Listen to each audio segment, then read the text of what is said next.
Good morning to all of you. मैं देवव्रत और आज बेटा हम आपको बीएससी सेकेंड ईयर केमिस्ट्री का अपना 9th लेक्चर पढ़ाने जा रहे हैं। आज का बेटा जी हमारा टॉपिक होगा ionisation potential of transition elements, अर्थात संक्रमण तत्वों का आयनन विभव। ठीक है बेटा, संक्रमण तत्वों का बेटा जी आयनन विभव, ionisation potential of transition metal elements. ठीक है बेटा, जो आयनन विभव होता है बेटा उसे हम आयनन ऊर्जा भी कहते हैं, अर्थात आयोनाइजेशन एनर्जी भी कहते हैं। और आयनन विभव को बेटा एक नाम और होता है आयनन एंथैल्पी भी कहते हैं। ठीक है, आयनन एंथैल्पी, आयोनाइजेशन एंथैल्पी। ठीक है बेटा, तो 3 नाम है इसके, ionization potential, ionization energy, ionization enthalpy. तो आज बेटा हम ट्रांजिशन एलिमेंट्स के आयनन विभव में क्या परिवर्तन आते हैं, कैसे चेंजिंग आती है, यह डिस्कस करेंगे। ठीक है बेटा, तो ट्रांजिशन एलिमेंट्स के आयोनाइजेशन पोटेंशियल या आयोनाइजेशन एनर्जी में भी बेटा बहुत सारी वेरिएशन आई हैं। यह देखा गया है जनरली आयोनाइजेशन का ट्रेंड क्या होता है। जनरली आयोनाइजेशन पोटेंशियल जो होता है पीरियड में लेफ्ट टू राइट मूव करने पर, अर्थात आवर्त में बाएं से दाएं जाने पर, आवर्त में बाएं से दाएं जाने पर आयोनाइजेशन पोटेंशियल इंक्रीज होता है। क्या होता है? आयोनाइजेशन पोटेंशियल इंक्रीज होता है। क्योंकि साइज डिक्रीज होता है और न्यूक्लियर चार्ज इंक्रीज होता है। इससे आउटरमोस्ट सेल में जो प्रेजेंट इलेक्ट्रॉन है उस पर नाभिक का अट्रैक्शन इंक्रीज हो जाता है और मुश्किल से इलेक्ट्रॉन त्यागता है। ठीक है बेटा, तो कहने का मतलब ये है जनरली ट्रेंड जो होता है आईपी का, आयोनाइजेशन पोटेंशियल का, वो पीरियड में लेफ्ट टू राइट मूव करने पे इंक्रीज होता है और ग्रुप में अप टू डाउन मूव करने पे क्या होता है? डिक्रीज होता है। मतलब समूह में ऊपर से नीचे जाने पर, समूह में ऊपर से नीचे जाने पर डिक्रीज होता है, अर्थात घटता है। लेकिन बेटा ट्रांजिशन एलिमेंट्स जो हैं उनके आयोनाइजेशन पोटेंशियल में बहुत ज्यादा क्या हो, चेंजिंग आई, कहीं बढ़ा कहीं घटा। मतलब पीरियड में ऐसा नहीं है कि पीरियड में लगातार बढ़ रहा है या ग्रुप में लगातार घट रहा हो। ठीक है बेटा, कहीं बढ़ रहा है कहीं घट रहा है, इसका मतलब बहुत सारी वेरिएशन आई। इसलिए यह है प्रॉपर्टी भी ट्रांजिशन एलिमेंट्स का इंपॉर्टेंट हो जाता है। ठीक है बेटा, तो आप हेडिंग डालो आप ionization potential of transition elements या ionization potential of D block elements. ठीक है, आयोनाइजेशन पोटेंशियल का मैंने 2 नाम और बताए, व्हाटएवर जो भी चाहें आप लिख सकते हैं। ठीक है बेटा, तीनों नाम आपके सामने हैं। ठीक है बेटा, अब देखो कुछ बच्चों के बेटा दिमाग में ये क्वेश्चन उठ रहा होगा कि आयोनाइजेशन पोटेंशियल होता क्या है, आयनन विभव होता क्या है। तो बेटा बीएससी फर्स्ट ईयर में पीरियोडिक प्रॉपर्टीज जो चैप्टर था यूनिट फर्स्ट का, एटॉमिक स्ट्रक्चर, दूसरा पीरियोडिक प्रॉपर्टीज, उसमें बेटा हमने आयोनाइजेशन पोटेंशियल को डिफाइन किया था। मतलब पूरा एक लॉन्ग क्वेश्चन था, वहां पे आपने बीएससी फर्स्ट ईयर में आपने ये आयनन विभव पूरा क्वेश्चन पढ़ा होगा। तो बेटा फिर भी हम आपको रिमाइंड करवा देते हैं, याद दिवा देते हैं क्या होता है। तो देखो आयनन विभव किसे कहते हैं? किसी विलगित गैसीय परमाणु, हिंदी में सुन लो, किसी विलगित गैसीय परमाणु मतलब किसी आइसोलेटेड गैसियस एटम द्वारा एक इलेक्ट्रॉन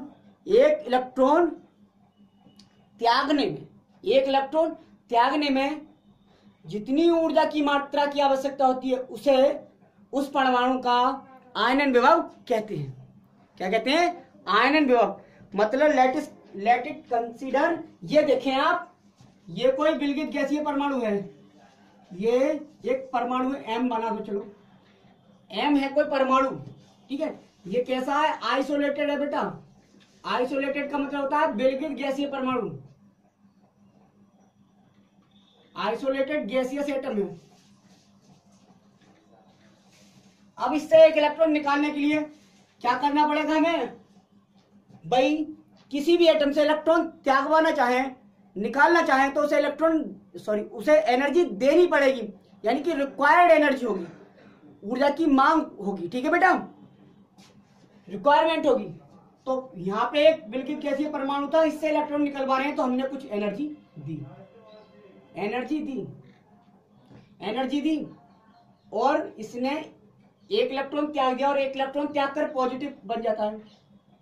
मतलब सोचो, इलेक्ट्रॉन को होता है ऋणावेश, अच्छा वो ऋणावेश निकालेगा तो खुद उस पर क्या बढ़ जाएगा, किसका प्रभाव हो जाएगा, प्रभावी हो जाएगा पॉजिटिव चार्ज, अर्थात उस पर पॉजिटिव चार्ज आ जाएगा। ठीक है बेटा, जैसे आप किसी को धन उधार देते हैं तो आप धनी कहलाएंगे उसकी नजरों में। ठीक है बेटा, ऐसे ये धनी हो गया क्योंकि इसने इलेक्ट्रॉन त्यागा है। ठीक है बेटा, तो इस ऊर्जा की मात्रा को, ये जो रिक्वायर्ड एनर्जी है, ये जो आवश्यक ऊर्जा है, इस रिक्वायर्ड एनर्जी को कहते हैं हम आयोनाइजेशन पोटेंशियल, आयोनाइजेशन पोटेंशियल या आयोनाइजेशन एंथैल्पी या आयोनाइजेशन एनर्जी, ये आयोनाइजेशन एनर्जी। अब बेटा कोई एटम है, उससे एक इलेक्ट्रॉन निकलवा दिया हमने, अब हम चाहे दूसरा इलेक्ट्रॉन और डोनेट कर दें, दूसरा इलेक्ट्रॉन और डोनेट कर दें, तो ऐसा भी तो हो सकता है। अब ये एक इलेक्ट्रॉन और डोनेट कर दें, एम पॉजिटिव, फिर हमने एनर्जी क्या दी और रिक्वायर्ड एनर्जी दी, रिक्वायर्ड एनर्जी दी बेटा, और अब इसने क्या कर लिया, दो इलेक्ट्रॉन त्याग दिया, मतलब डबल बार पॉजिटिव, अब एक इलेक्ट्रॉन और त्याग दिया। ठीक है बेटा, तो इस एनर्जी को क्या कहेंगे, ये भी आयोनाइजेशन एनर्जी, ये भी आयोनाइजेशन एनर्जी, लेकिन ये एक इलेक्ट्रॉन त्यागने पर प्राप्त पर रिक्वायर्ड एनर्जी और ये दो इलेक्ट्रॉन त्यागने पर रिक्वायर्ड एनर्जी। तो बेटा इसे आयोनाइजेशन एनर्जी फर्स्ट और इसे आयोनाइजेशन एनर्जी क्या कहेंगे, इसे आयोनाइजेशन एनर्जी सेकंड, यानी कि आई ई सेकंड कहेंगे। ठीक है बेटा, अब खुद सोचो बेटा, एक इलेक्ट्रॉन त्यागा, मैं एक इलेक्ट्रॉन त्याग नहीं रहा था, लेकिन क्या है, मुझे ऊर्जा दी गई और मैंने एक इलेक्ट्रॉन त्याग दिया, तो अब मुझ पर धनावेश आ गया। ठीक है बेटा, अब मुझसे ये कहा जाए एक इलेक्ट्रॉन और त्यागो, तो अब क्या मैं आसानी से इलेक्ट्रॉन त्यागूंगा, क्योंकि फिलहाल तो मुझ पे पॉजिटिव चार्ज है, मैं तो अब क्या चाहूंगा, वो इलेक्ट्रॉन वापस लेना चाहूंगा, क्योंकि मुझ पे पॉजिटिव चार्ज आ गया, इसलिए मैं आसानी से इलेक्ट्रॉन नहीं त्यागूंगा। लेकिन हमारी भी जिद है कि इलेक्ट्रॉन आपसे डोनेट करवाएंगे, तो क्या करना पड़ेगा बेटा, ज्यादा एनर्जी देनी पड़ेगी, हमें इतनी ज्यादा एनर्जी दे दी कि हमें मजबूरी में दूसरा इलेक्ट्रॉन त्यागना पड़ा। इसका मतलब तो ये हुआ, आयोनाइजेशन एनर्जी सेकंड की जो वैल्यू है वो आयोनाइजेशन एनर्जी फर्स्ट से क्या होती है, ज्यादा होनी चाहिए। क्या होनी चाहिए, ज्यादा होनी चाहिए। ठीक है बेटा, छोड़ो, इस तरह से बेटा हम एक बार इलेक्ट्रॉन और त्याग सकते हैं। ठीक है, एक बार इलेक्ट्रॉन और त्याग सकते हैं, तो इसे कहते हैं सक्सेसिव आयोनाइजेशन एनर्जी। ठीक है बेटा, अर्थात आयोनाइजेशन एनर्जी या आयनन विभव प्रथम, द्वितीय तथा तृतीय हो सकता है। प्रथम आयनन विभव, द्वितीय आयनन विभव और तृतीय आयनन विभव। ठीक है बेटा, ये डिस्कस करेंगे, ये हमने आपको ब्रीफ इसका डिफाइन कर दिया। ठीक है, किसी भी विलगित गैसीय परमाणु द्वारा एक इलेक्ट्रॉन त्यागने में आवश्यक ऊर्जा की मात्रा को हम उस परमाणु की आयनन ऊर्जा या आयनन विभव कहते हैं या आयनन एंथैल्पी कहते हैं। ठीक है बेटा, हो गया। अब आते हैं बेटा हम अपने जो टॉपिक है, इसे टॉपिक से रिलेट करते हैं। तो देखो पीरियोडिक टेबल में बेटा ये आपके एस ब्लॉक, ये आपके पी ब्लॉक और बीच में डी ब्लॉक ऐसे रखी गई है पीरियोडिक टेबल में, और नीचे एफ ब्लॉक। तो बेटा हमने कहा है पीरियड में लेफ्ट टू राइट, यानी कि इधर से इधर जाने पर क्या होता है, आयनन विभव का मान बढ़ता है। तो सोचो एस ब्लॉक इधर है, तो एस ब्लॉक उससे तो ज्यादा होगा डी का, और डी से आगे है पी, तो पी से कम होगा। अर्थात क्या लिख सकते हैं बेटा, हम ये लिख सकते हैं कि ट्रांजिशन एलिमेंट्स के आयनन विभव का मान बेटा जी क्या एस ब्लॉक के तत्वों से अधिक, जबकि पी ब्लॉक के तत्वों से कम होता है। तो लिखो ये लाइन नोट करके। ठीक है बेटा, ये मिटा देते हैं, ये उतार लेना। ठीक है, ग्राफ अभी नहीं बनाना है बेटा। अब देखो लिखते हैं ट्रांजिशन एलिमेंट्स के ट्रांजिशन एलिमेंट्स की आई मतलब आयोनाइजेशन एनर्जी, का मान Ie का मान एस ब्लॉक एलिमेंट्स से अधिक से क्या होता है, अधिक हायर होता है, जबकि वाइल पी ब्लॉक एलिमेंट से क्या होता है बेटा, से कम होता है, लोअर होता है। इसका मतलब एक लाइन में हम क्या कह सकते हैं, अर्थात ट्रांजिशन एलिमेंट्स के Ie का मान एस तथा पी ब्लॉक के इंटरमीडिएट होता है, मध्यमान होता है। क्या होता है, मध्यमान होता है। अर्थात दैट इज, ठीक है, अर्थात ट्रांजिशन एलिमेंट्स के Ie का मान क्या होता है बेटा, एस तथा पी ब्लॉक एलिमेंट्स के इंटरमीडिएट होता है, के मध्यमान लिख दो, के मध्यमान होता है। ठीक है बेटा, ये करो आप नोट जल्दी। ठीक है बेटा, अर्थात संक्रमण जितने भी तत्व हैं उनके आयोनाइजेशन एनर्जी का मान एस और पी ब्लॉक एलिमेंट्स के इंटरमीडिएट होता है। ठीक है, इसलिए इन्हें ट्रांजिशन एलिमेंट्स कहते हैं, क्योंकि इनके जनरली बहुत सारे जो जनरल कैरेक्टर हैं वो इंटरमीडिएट या ट्रांजिशन होते हैं एस और पी ब्लॉक के तत्वों के। ठीक है, ये हो गया आपका। अब देख लीजिए, उतार लिया। अब और कुछ लिखो। अब ट्रेंड देख लेते हैं बेटा ट्रांजिशन एलिमेंट्स में। ये तो आपको पता चल गया, ट्रांजिशन एलिमेंट्स के आयोनाइजेशन पोटेंशियल या आयोनाइजेशन एनर्जी का मान जो हो गया बेटा, वो क्या हो गया, वो एस और पी ब्लॉक, एस से ज्यादा और पी ब्लॉक के तत्वों से कम है, अर्थात एस और पी ब्लॉक के इंटरमीडिएट है। अब देखते हैं बेटा, अगर हम ट्रांजिशन एलिमेंट्स में लेफ्ट टू राइट जाएं, यानी कि पीरियड में मूव करें, तो क्या होगा आयोनाइजेशन पोटेंशियल पे या आयोनाइजेशन एनर्जी पे क्या इफेक्ट पड़ेगा। तो देख लिखो, लिखो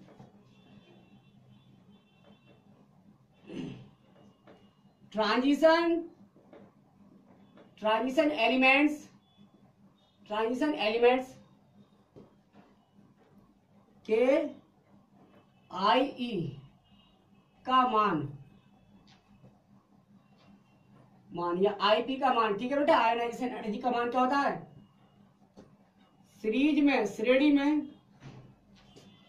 लेफ्ट टू राइट, सीरीज में बेटा लेफ्ट टू राइट, यानी कि बाएं से दाएं जाने पर, यानी कि मूव करने पर क्या होता है, जनरली सामान्यता इंक्रीज होता है बेटा, बढ़ता है, सामान्यता बढ़ता है। ठीक है, इंक्रीज होता है यानी कि बढ़ता है। ठीक है, इंक्रीज होता है अर्थात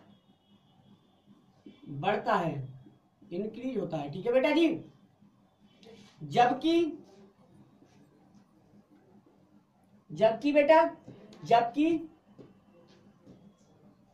ग्रुप में, समूह में, ग्रुप में अप टू डाउन मूव करने पर, जबकि समूह में ऊपर से नीचे जाने पर, अप टू डाउन मूव करने पर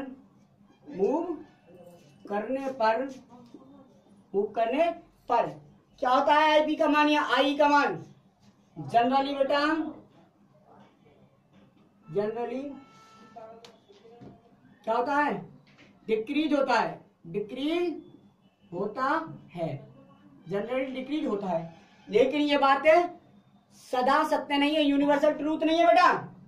जनरली डिक्रीज होता है सामान्यता, लेकिन अभी हम नोट में लिखवाने वाले हैं, ये उतार लीजिए। नोट में क्या लिखेंगे देखो जरा, हमने लिखा है ट्रांजिशन एलिमेंट्स के आई का मान सीरीज में लेफ्ट टू राइट मूव करने पर जनरली इंक्रीज होता है, बढ़ता है, जबकि ग्रुप में अप टू डाउन मूव करने पर जनरली डिक्रीज होता है। अब देखें जरा नोट में क्या लिखवाएंगे हम, नोट में लिखवाएंगे,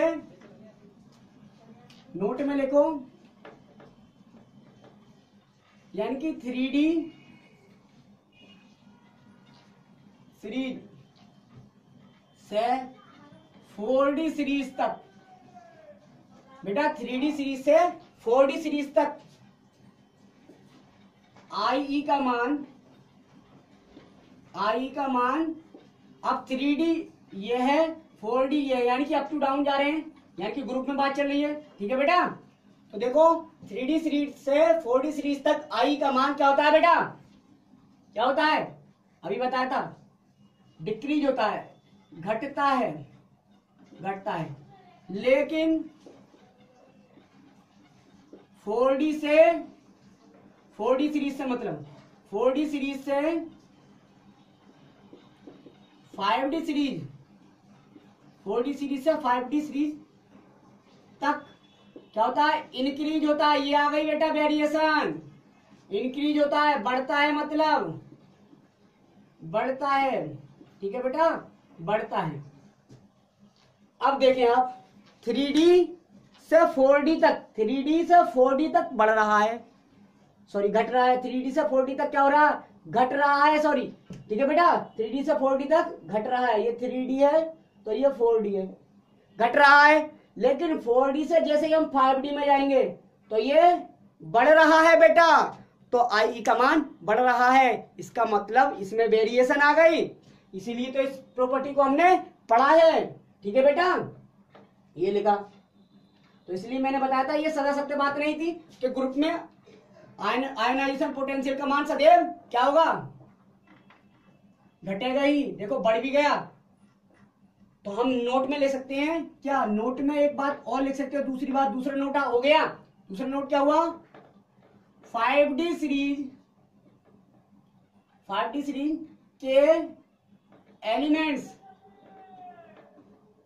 के एलिमेंट्स के IE, एलिमेंट्स की IE आयोनाइजेशन एनर्जी का मान 3D तथा 4D से क्या होता है, 4D के एलिमेंट्स से बेटा जी, एलिमेंट्स से अधिक होता है, से बेटा अधिक होता है, समझे आप बात, ये हमने नोट में, दूसरे नोट में ये लिखा है। अर्थात बेटा 5D जो सीरीज के एलिमेंट्स हैं, ठीक है, यानी कि थर्ड ट्रांजिशन सीरीज के जो एलिमेंट्स हैं उनके IE का मान बेटा फर्स्ट ट्रांजिशन सीरीज और सेकंड ट्रांजिशन सीरीज के एलिमेंट से अधिक होता है। अब डी के केस में ये बात कह दे, अर्थात 5D श्रेणी के तत्वों का आयोनाइजेशन पोटेंशियल का मान 3D और 4D के एलिमेंट से अधिक होता है। ठीक है बेटा जी, ये हो गया आपका क्रिस्टल क्लियर। अब बेटा चूंकि हमने बताया ट्रांजिशन एलिमेंट्स के आयोनाइजेशन पोटेंशियल में क्या होता है, वेरिएशन है, बहुत सारी क्या है, वेरिएशन है, इसलिए हमने इसे एक ग्राफ में दर्शा दिया है। क्या, 3D 4D और 5D श्रेणी के प्रथम आयनन विभव का मान, फर्स्ट आयोनाइजेशन एनर्जी का मान हमने क्या किया, एक ग्राफ में एक्सप्रेस कर दिया है कि किसका किससे ज्यादा है, किसका किससे कम है। ठीक है बेटा, अब ये ग्राफ देखेंगे, लेकिन बेटा ग्राफ देखने से पहले क्वेश्चन यह बनता है बेटा जी क्या, कि सर ऐसा क्या हुआ जो 5D श्रेणी के तत्वों का के आयोनाइजेशन पोटेंशियल का मान 3D और 4D से अधिक हो गया। अर्थात ग्रुप में आपने अभी बताया था कि ग्रुप में अप टू डाउन मूव करने पर आयोनाइजेशन एनर्जी का मान घटता है, अर्थात 3D का सबसे ज्यादा होना चाहिए, 4D का उससे कम और 5D का सबसे कम होना चाहिए। लेकिन देखा गया 5D का सबसे कम है, 3D से कम 4D का तो आया, लेकिन 5D का 3D से भी ज्यादा हो गया। तो ऐसा क्या हुआ, तो बेटा कारण है, इसका कारण क्या है, तो कारण है बेटा कॉज, इसका कारण है क्योंकि 5D श्रेणी में F ऑर्बिटल का इन्वॉल्वमेंट भी हो जाता है, अर्थात F ऑर्बिटल्स का इन्वॉल्वमेंट हो जाता है, इन्वॉल्वमेंट, F ब्लॉक एलिमेंट्स क्या हो जाते हैं, इन्वॉल्व हो जाते हैं, इसलिए इनके आयोनाइजेशन एनर्जी का मान क्या हो जाता है, 3D और 4D से अधिक हो जाता है। तो ये है आपका कारण। ठीक है बेटा, ये हुआ आपका कारण। ठीक है बेटा, अब देखते हैं हम ग्राफ। ये रफ कर देते हैं, अब केवल हम ग्राफ की स्टडी करेंगे। ठीक है बेटा, तो देखो जरा ग्राफ पे नजर मारो।